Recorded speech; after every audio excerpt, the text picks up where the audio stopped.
अस्सलामुअलैकुम जी। Fundamental of physics Halliday Resnick Walker का 10th एडिशन है। Chapter 31 electromagnetic oscillation and alternating current. Problem 47 है। वो कहता है आरएलसी सीरीज सर्किट है जिसमें रेजिस्टेंस 5 ओम की है, कैपेसिटेंस 20 माइक्रोफैरड का, इंडक्टेंस 1 हेनरी का है, 30 वोल्ट की ईएमएफ है।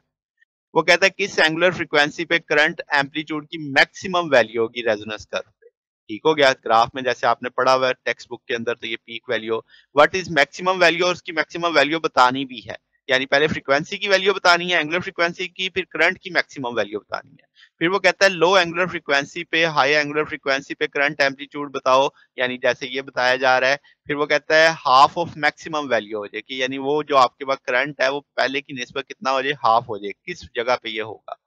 फिर वो कहता है रेजोनेंस कर्व पे what fraction of half width, ये आपकी फ्रैक्शनल चेंज बतानी है।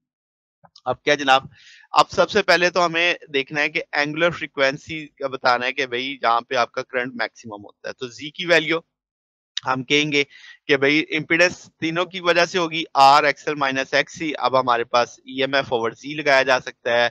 हम इस सारी वैल्यू को ईएम ओवर वैल्यू को ऊपर कर देंगे। जब हमें चेंज देखना है कि भाई मैक्सिमम करंट है, मैक्सिमम करंट का मतलब उस लम्हे वो एंगुलर फ्रीक्वेंसी के लिहाज से चेंज नहीं हो रहा होगा।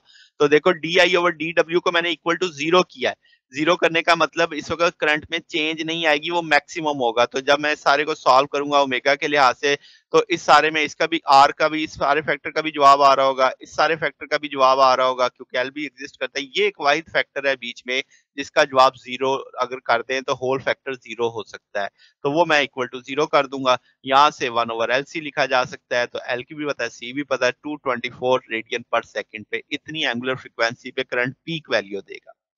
अब वो कहता है कि जब करंट पीक वैल्यू देगा जेड आर के बराबर आ जाएगा, क्योंकि रेजोनेंस कंडीशन आ जाएगी। तो आपके पास टोटल करंट निकाला जा सकता है, पीक वोल्टेज भी पता है, रेजिस्टेंस भी पता है, तो ये 6 एम्पियर का करंट उस लम्हे करंट सर्किट में मौजूद होगा। फिर नई कंडीशन में वो कहता है कि अब आपका करंट आधा रह जाए, तो इसका मतलब ई एम बाई आर आ जाएगा। आई मैक्सिमम की वैल्यू डाल दी, इसके इसके बराबर कर देंगे कि आपने वो वैल्यू बतानी कि उसका हाफ हो जाए। इसमें से आइडेंटिकल फैक्टर काट देंगे, ई एम से कट देंगे, क्रॉस कर देंगे, दोनों साइडों का स्क्वायर रूट ले लेंगे, फिर दोनों तरफ ओमेगा डीसी से मल्टीप्लाई कर देंगे, तो ये एक इक्वेशन सी बन जाएगी। अब क्या जनाब, एंगुलर फ्रीक्वेंसी का पता चलाना है कि किस जगह पे वो हाफ आता है। तो एक आपके पास क्वाड्रेटिक टूल आ गया। अगर हम स्मॉलेस्ट पॉजिटिव सोल्यूशन लेते हैं, तो ये आपके पास इसे हम ओमेगा 2 कह देंगे। इसके यानी एक दो रूट बनेंगे ना, एक पॉजिटिव के साथ एक नेगेटिव के साथ।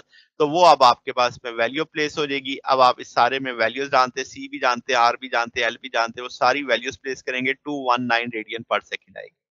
अब लार्जेस्ट पॉसिबल सोल्यूशन अगर मैं देखूंगा तो वो पॉजिटिव के साथ शुरू वाला फैक्टर आ जाएगा, सारी वैल्यू को लेंगे, 228 रेडियन पर सेकंड आ जाएगा।